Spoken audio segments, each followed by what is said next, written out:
Friends, in today's podcast, I am going to talk about themes for 2020, budget and beyond.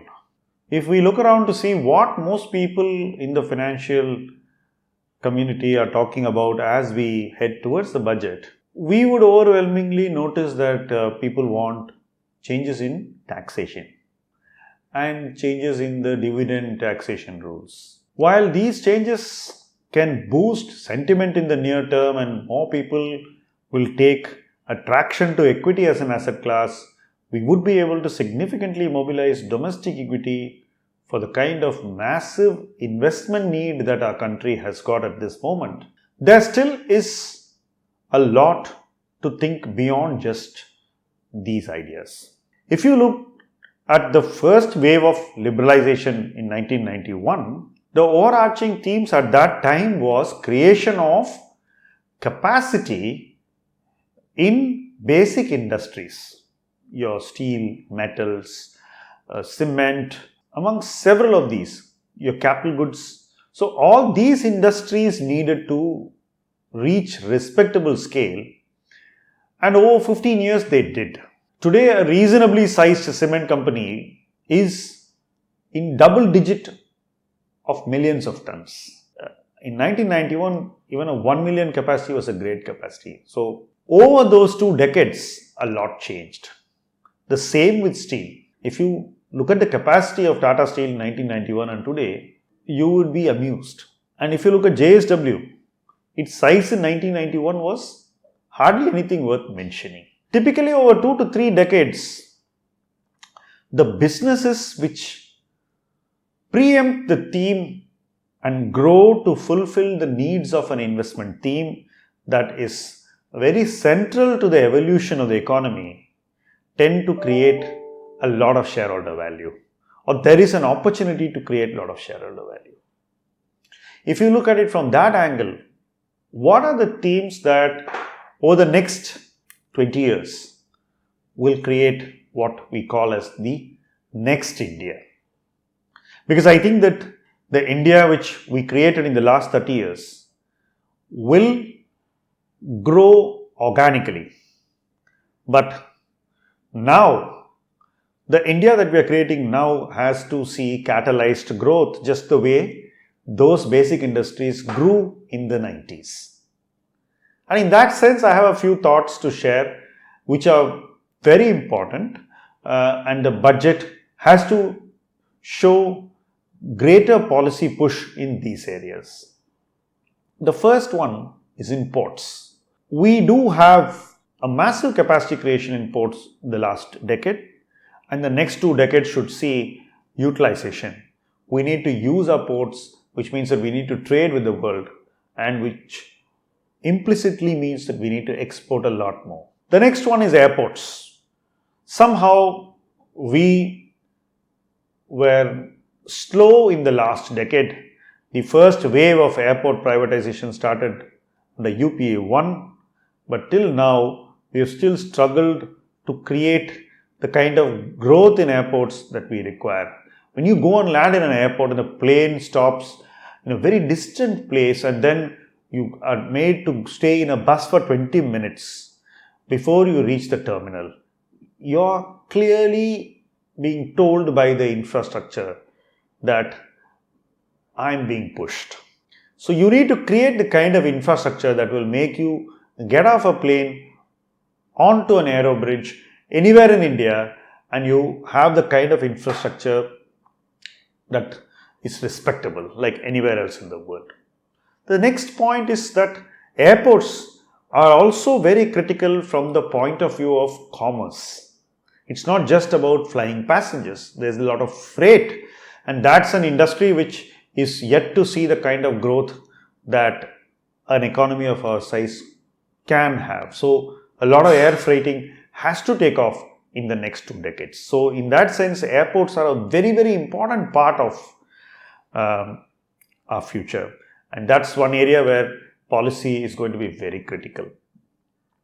Logistics is another industry which is still nascent, and we haven't really achieved the kind of scale. Look at all the top logistic companies in India and you will find that they did not capitalize themselves well in the last decade for growth, or they chose to create capacity in areas where utilization was lagging, and they did not have capacities in the growth areas. So in that sense, I think the logistic industry did not prepare adequately for the last decade, and hasty capital decisions have not helped either.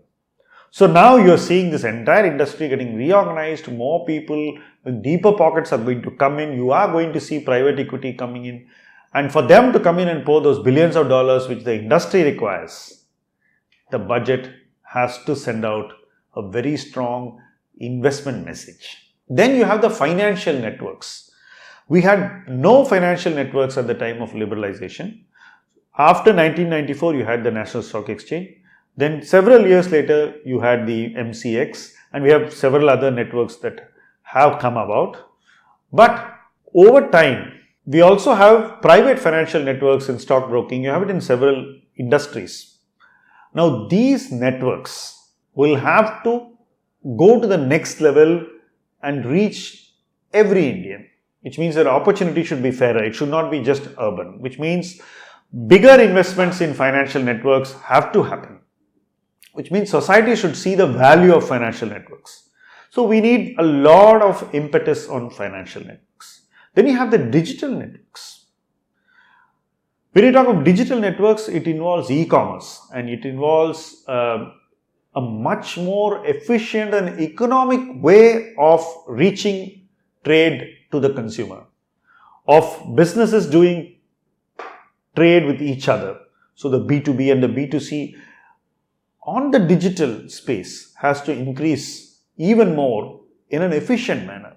More importantly, it should happen not on the back of venture capital alone, which simply burns and makes losses, but it should happen in a viable manner. So that is something that has to happen. So we need a lot more investments.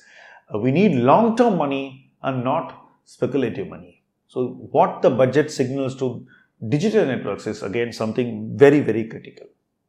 The next one is a space where we have completely failed to translate our momentum which we had 10 years ago, and that is in the power sector.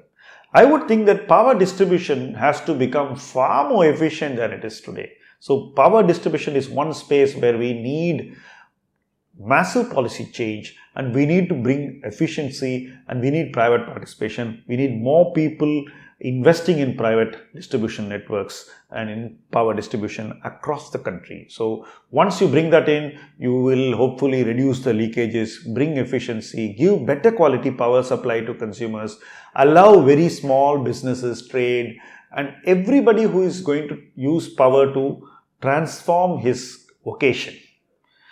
We did that in telecom very effectively. The next decade is about ensuring that the power transformation happens and people get power on tap and they are able to use it productively to improve livelihood and income.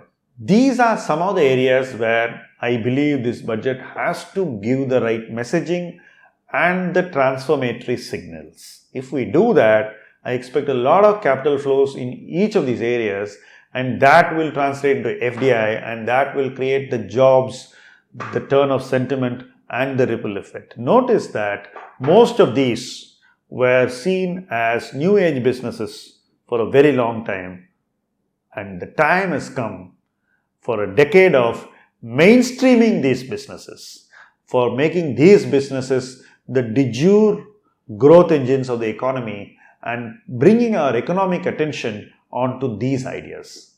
So these are not ideas just for the budget, but what the budget presents as a vision in these spaces will probably make a huge difference to our future over the next 10 years. So let's see what is in store, and let's all wait to see what the Finance Minister has to say on February 1. Thank you very much. Keep watching our channel, subscribe, and tell your friends about us. Thank you.